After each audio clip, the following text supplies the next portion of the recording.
이사야서는 기울어져가는 유다 왕국의 장래를 바라보면서 유다 백성의 회개를 촉구하는 말씀으로 기록되어져 있습니다. 구원이란 하나님의 은혜로 말미암아 이루어진다라는 진리를 말씀하고 있지요.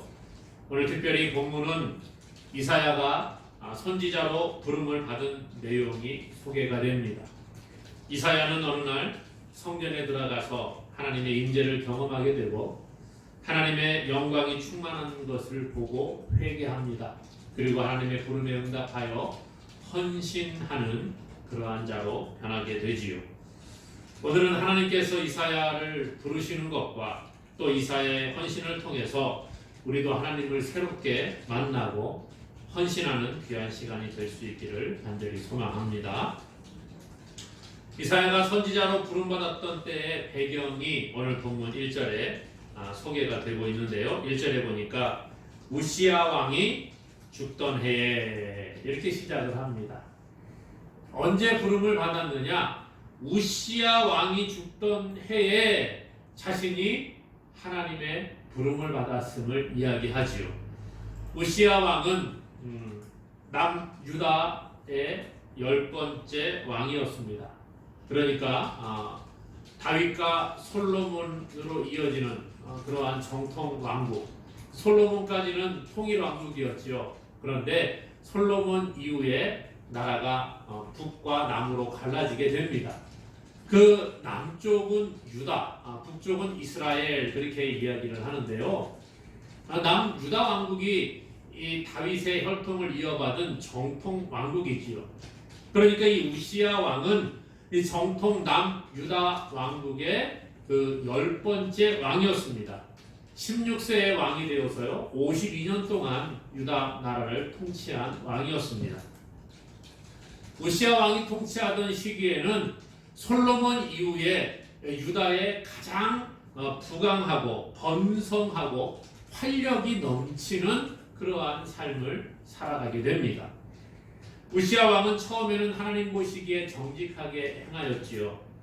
그래서 예루살렘 성 모퉁이 문과 골짜기 문, 성읍의 망대를 세워 견고하게 했고요. 고원과 평지의 육축을 많이 기르게 됩니다. 여러 산과 좋은 밭에 농부와 포도원을 다스리는 자를 두어서 농사를 짓는, 농사를 좋아하는 왕이었다. 역대하 26장에 소개를 해주고 있습니다.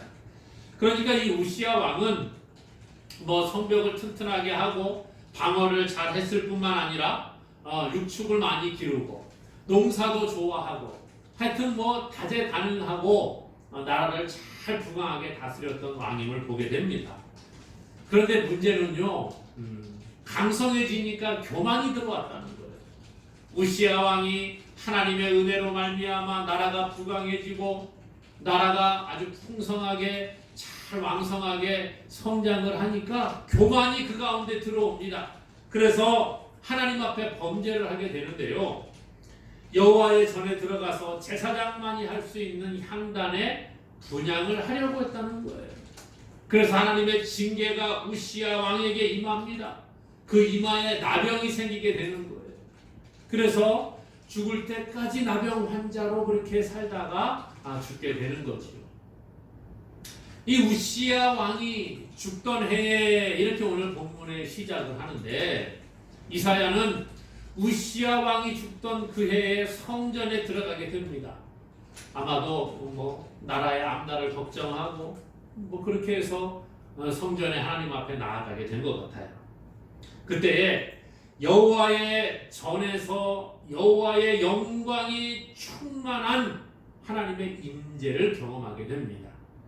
오늘 우리는 하나님 앞에 나아갈 때 하나님의 임재를 경험하는 자가 될 수 있기를 주님의 이름으로 간절히 소망합니다. 이사야는요, 우시야 왕이 죽기 전에도 아마 성전에 나아갔을 거예요. 그렇죠. 이스라엘 백성들은 성인이라고 하면 누구나 다 하나님의 성전에 나아가서 제사하는, 지금으로 말하면 예배하는 일들이 의무와 같이 주어졌습니다. 그러니까 이사야가 그전에도 분명히 성전에 나아갔을 거란 말이죠. 그런데 오늘 말씀해 보니까 그 전까지 뭐 어떻게 했는지는 모르지만 오늘 드디어 하나님의 임재를 경험하게 됩니다. 그 전까지 성전을 다녔지만 습관적으로 다녔다는 거예요. 의무적으로 다녔다는 것입니다. 오늘 우리도 마찬가지죠. 그저 습관적으로 교회에 나올 때에는 별로 하나님을 만나기 어려울 수가 있습니다. 하나님의 임재나 하나님의 영광을 느끼지 못하고 그저 주일이 되니까 교회에 나오고 뭐 예배 시간이 되었으니까 하나님께 나와서 예배한다 이런 분들이 있습니다. 일주일 내내 우리가 세상 가운데 바쁘게 살아가고 힘들게 살아가다가 어이구 벌써 주일이 되었네. 아이고 교회 갈 시간이네. 그리고 이제 저 구석에 묵혀두었던 성경책을 흔히 들고 나옵니다. 보니까 먼지가 성경책에 이렇게 쌓였으니까 먼지를 푹 불고 탁탁 털어가지고 이제 가지고 옵니다. 과거에 어른 목사님들이 그러시더라고요. 이런 사람들 뭐라고 한다고요? 후탁 신자다 그러더라고요. 무슨 얘기냐? 먼지가 성경책에 쏙 쌓여져 있으니까 입으로 훅 불고 손으로 탁탁 털어가지고서는 그냥 옆구리에다가 딱 성경책 끼고 교회에 오는 겁니다.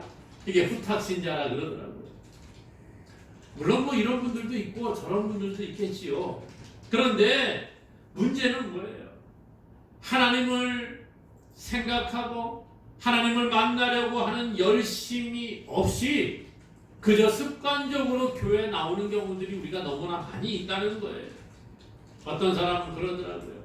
목사님 제발 좀 전화 좀 하지 마세요.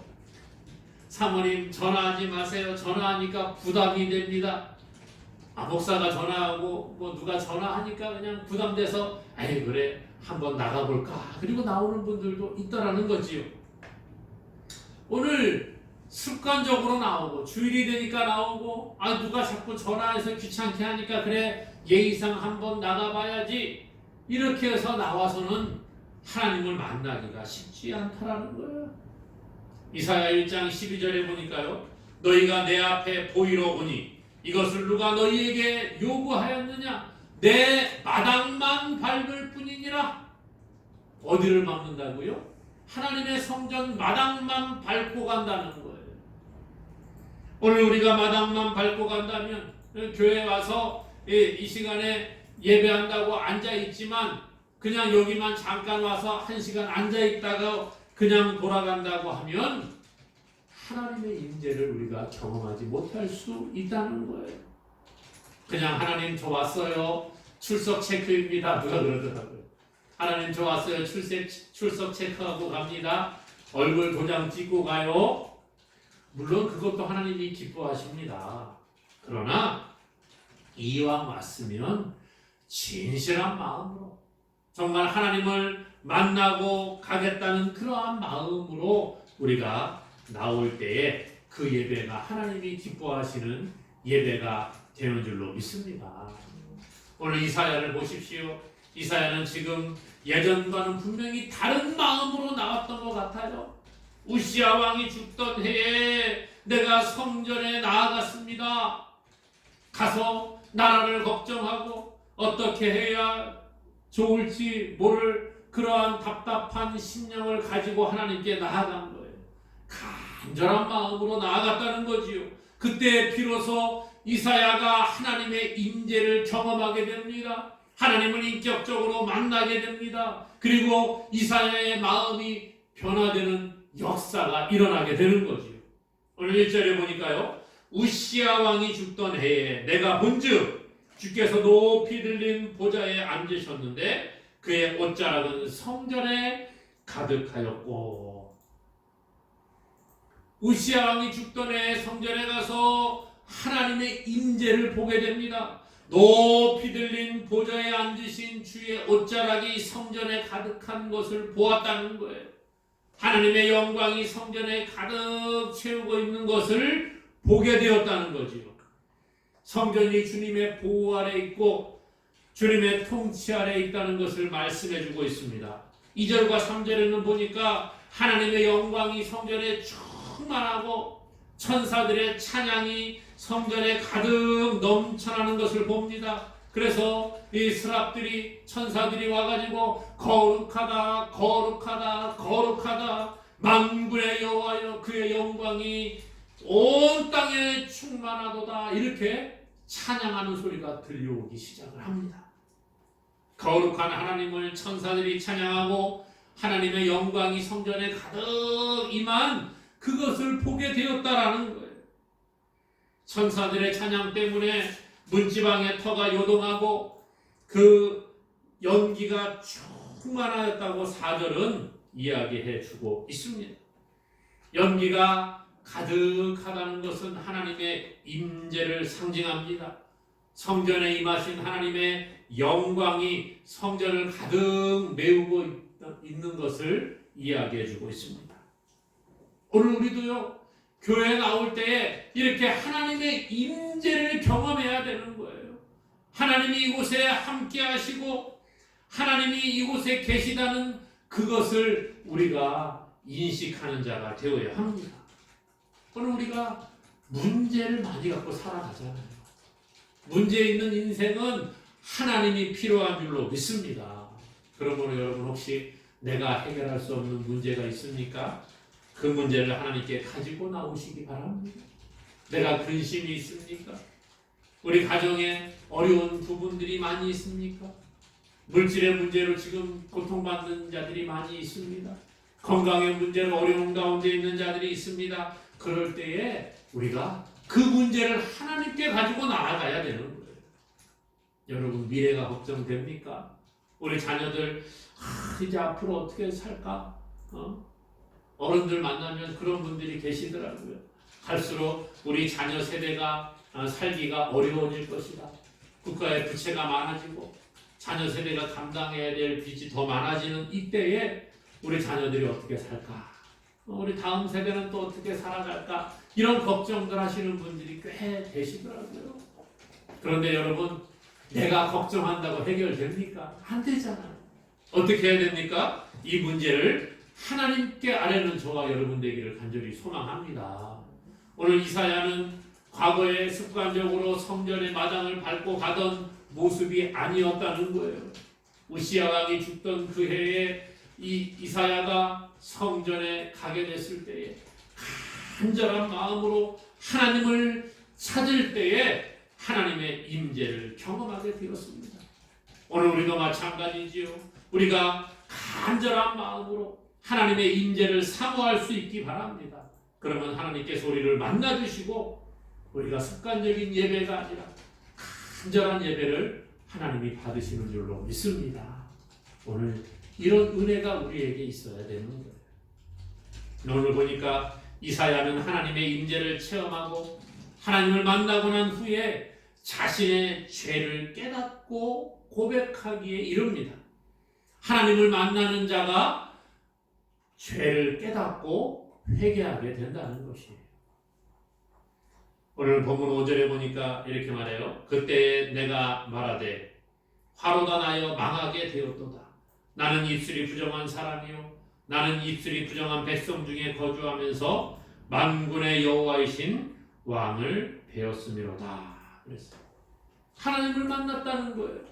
성전에 들어가서 하나님의 임재를 경험하고 하나님을 만났습니다. 그리고 나니까 어떻게 돼요? 화로다 나여 망하게 되었도다. 나는 입술이 부정한 사람이고 나는 입술이 부정한 백성 중에 살아가는 사람이었습니다. 그런 고백을 하고 있다는 거예요. 하나님의 임재가 느껴지니까 하나님이 나와 함께 하시고 하나님이 나를 지켜보고 있다는 것을 깨닫게 되니까 내가 죄인임을 깨닫게 되는 거예요. 그리고 회개의 목소리가 터져 나오는 것입니다. 탄식을 합니다. 지금까지는 교회를 습관적으로 나왔지만 이제 새로운 마음으로 나올 때에 하나님을 만나게 되고 하나님을 만난 자들은요 내가 죄인임을 깨닫게 되는 거예요. 자신의 죄가 보여지는 겁니다. 그리고 그것을 입술로 고백하기에 이르게 되는 거예요. 이사야가 자기의 죄를 고백할 때에 하나님께서 그 죄를 용서해 주시게 됩니다. 6절과 7절에 보니까 자신이 내가 망하게 되었습니다. 나는 입술이 부정한 사람입니다. 이렇게 고백을 하니까 어떻게 해요? 천사 중에 하나가 제단에서 집은 그 핀 숯을 가지고 와서 그것을 이사야의 입술에 대는 거예요. 그리고 나서 죄를 사해 주시는 역사가 일어나죠. 7절에 보니까요. 그것을 내 입술에 대며 이르되 보라 이것이 내 입에 닿았으니 내 악이 제하여졌고 내 죄가 사하여졌느니라. 죄를 깨닫고요. 하나님 앞에 진정한 회개의 기도를 드릴 때에 하나님의 용서가 임하게 되었다는 거예요. 오늘 죄의 용서함 받는 것은 다른 데 있지 않습니다. 죄 용서는 바로 진정한 회개가 있을 때 가능한 거예요. 오늘 이사야와 같이 우리도 진정한 예배를 하나님께 드리고 하나님의 임재를 경험하고 하나님을 만나고 우리의 죄를 깨닫고 회개할 때에 그때에 하나님의 역사가 일어나는 줄로 믿으시기를 바랍니다. 진정한 회개는 습관적인 예배에서 이루는 것이 아니라는 거예요. 그냥 교회 나오면 여러분 우리의 죄를 회개해야 됩니다. 이런 얘기 많이 듣잖아요. 어떤 분들은 그러더라고요. 죄를 회개해야 됩니다. 우리의 죄를 하나님께 아뢰고 용서함 받아야 됩니다. 그러니까 아이고 목사님 무슨 죄가 그렇게 많다고 맨날 회개하라고 합니까? 아유 나는 누구를 사람을 죽이지도 않았고요. 나는 남의 것 훔치지도 않았고요. 나는 별로 다른 사람에게 잘못한 것이 없는데 왜 맨날 회개하라고 합니까? 그렇게 말하는 분들 계시더라고요. 그래도 교회에 나오면 회개하라고 매일 그런 얘기를 들으니까 그냥 회개하라니까 하나님 용서해 주세요. 하나님 용서해 주세요. 그냥 습관적으로 그렇게 하는 경우들이 참 많이 있어요. 그렇지 않습니까, 여러분? 오늘 우리가 습관적으로 기도하고 습관적으로 그냥 회개한다고 그렇게 이야기한다면 그게 얼마나 하나님이 그것을 보면서 우리의 죄를 진정으로 용서해 주겠어요. 오늘 이사야는요 하나님을 만나고 하나님의 임재를 체험하고 진정으로 자신이 죄인임을 깨닫고 하나님께 진심으로 회개할 때에 그때에 하나님의 역사를 경험하게 되었다는 거예요. 그 제단에서 핀 그 숯을 천사가 가지고 와서 자기의 입술에 대는 그러한 놀라운 경험을 하게 됩니다. 그리고 너의 죄가 사하여졌다고 선포함 받는 놀라운 역사가 일어나게 되었다는 거예요. 오늘 그러므로 우리도 마찬가지입니다. 하나님의 임재를 먼저 경험하고 하나님의 살아계심을 믿는 자가 되어야 합니다. 그리고 우리의 죄가 깨달아질 수 있도록 기도하시기 바랍니다. 그래서 진정한 회개가 있어야 되는 거예요. 하나님을 인정하고 내가 죄인임을 깨닫게 될 때 우리에게 진정한 회개가 일어나는 거예요. 진정한 회개가 있을 때에 이사야와 같이 하나님으로부터 우리의 죄의 용서함을 받게 되는 줄로 믿습니다. 이것이 하나님의 법칙이라는 거예요. 그러므로 사랑하는 여러분, 지금 우리가 아직까지 죄악 가운데 있습니까? 먼저 하나님을 만날 수 있기를 바랍니다. 우리의 죄를 깨닫고 진정한 회개가 있기를 바랍니다. 교회 나와서 회개하라고 하니까 하나님 잘못했어요. 용서해 주세요. 습관적인 게 아니라 정말 회개할 죄가 있는데 내 마음속에 깊이 한쪽에 숨겨둔 죄가 있는데 내가 혹시 기도할 때 옆에 사람이 들을까 봐 회개하지 못하는 경우가 있습니다. 그러면 조용히 하나님께 말씀을 드리세요. 다른 사람 의식하지 마시기 바랍니다. 내가 이렇게 기도하면 저 사람이 듣고 혹시 뭐 이러지 않을까? 그러면 조용히 기도하시면 되지요. 또 때로는 혼자서 하나님이 기도를 시키실 때에 우리 안에 있는 걸 다 털어놓을 수 있기 바랍니다. 진정한 회개, 그것은 나의 자존심을 내세우는 게 아니에요. 사람들 앞에서는 나의 자존심 때문에 잘못했다는 말 안 하는 사람들이 있더라고요. 그러나 여러분, 하나님 앞에서는 나의 자존심을 다 내려놓을 수 있기 바랍니다. 하나님은 모든 것을 아시는 분이에요. 하나님은 모든 것을 보고 계시는 분이에요. 지금도 우리와 함께 하시고 우리의 모든 것을 아시고 우리의 모든 죄를 알고 계시는 분이라는 거예요. 그러므로 오늘 우리가 하나님 앞에 숨길 수 있는 것은 아무것도 없습니다. 우리 마음속 깊이 묻어두었던 그 죄악까지도 우리가 끄집어내어 회개할 때에 진정으로 죄사함을 받고 참 기쁨 가운데 거하게 될 것입니다. 오늘 이사야는 화로다 나여 망하게 되었도다. 나는 입술이 부정한 사람이다라고 그렇게 고백할 때에 죄사함 받는 놀라운 역사가 일어나게 되었습니다. 오늘 우리도 우리의 깊이 묻어두었던 남들에게 말할 수 없는 그 깊은 죄를 끄집어내서 하나님께 회개함으로 죄사함 받는 저와 여러분 될 수 있기를 주님의 이름으로 간절히 축원합니다. 오늘 죄사함 받은 이 이사야를 하나님이 부르시고 이사야가 응답하게 됩니다. 오늘 하나님의 부르심에 응답하는 자가 될 수 있기를 간절히 소망합니다. 오늘 본문 8절에 보니까요. 내가 또 주의 목소리를 들으니 주께서 이르시되 내가 누구를 보내며 누가 우리를 위하여 갈꼬 하시니 그때 내가 이르되 내가 여기 있나이다 나를 보내소서 이렇게 말합니다. 하나님의 음성이 들려옵니다. 죄를 깨닫고 죄를 회개하고 죄사함을 받고 나니까 이제 하나님의 그 부르심이 선명하게 들려오는 거예요. 내가 누구를 보내며 누가 우리를 위하여 갈꼬 이것이 바로 하나님의 음성이었어요. 이사야를 향한 하나님의 부름의 소리를 지금 듣게 됩니다. 이전까지 성전을 많이 다녔지만 하나님의 음성을 제대로 듣지 못했습니다. 하나님의 부르심을 듣지 못했습니다. 그러나 이 우시야 왕이 죽던 그 해에 이사야가 성전에 들어가서 자기의 죄를 깨닫고 회개했을 때에 하나님의 음성이 선명하게 들려왔다는 거예요.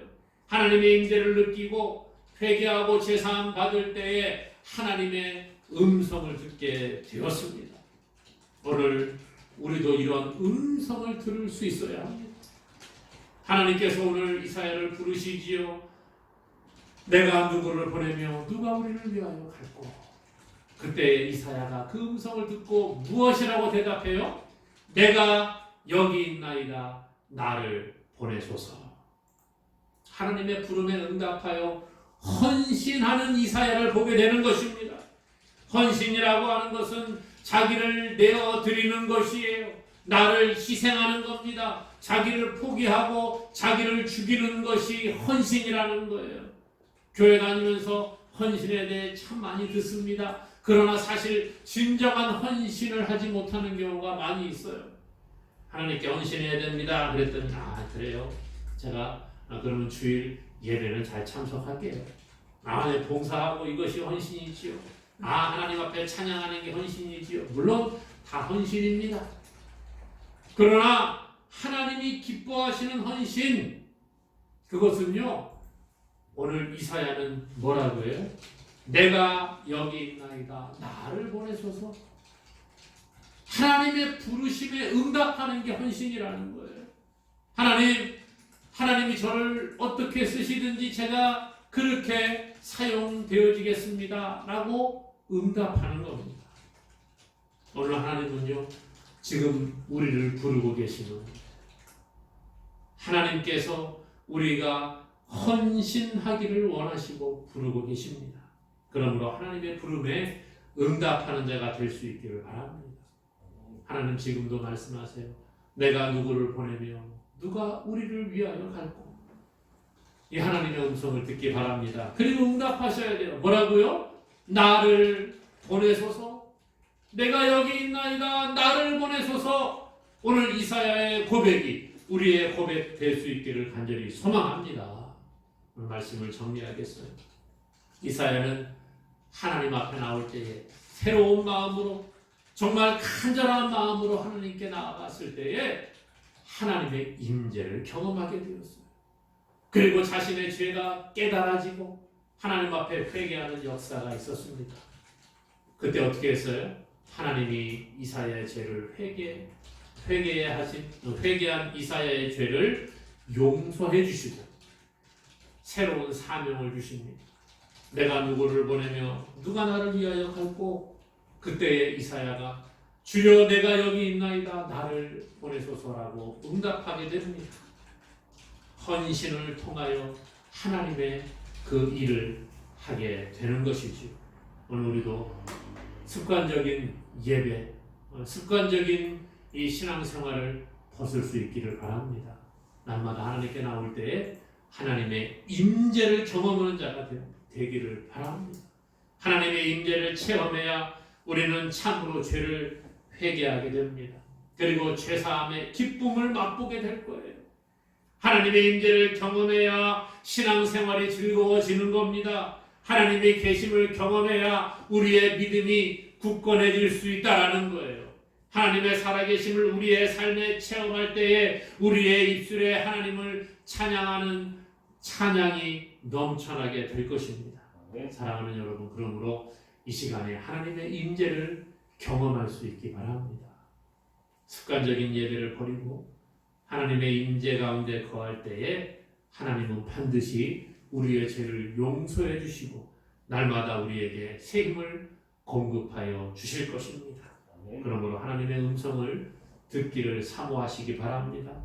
하나님의 임재를 경험하고 하나님의 음성 듣기를 사모하고 하나님의 부르심이 들려올 때에 헌신하는 자가 될 수 있기 바랍니다. 내가 누구를 보내며 누가 우리를 위하여 갈고? 지금도 하나님은 하나님 앞에 헌신하는 자를 찾고 계시는 거예요.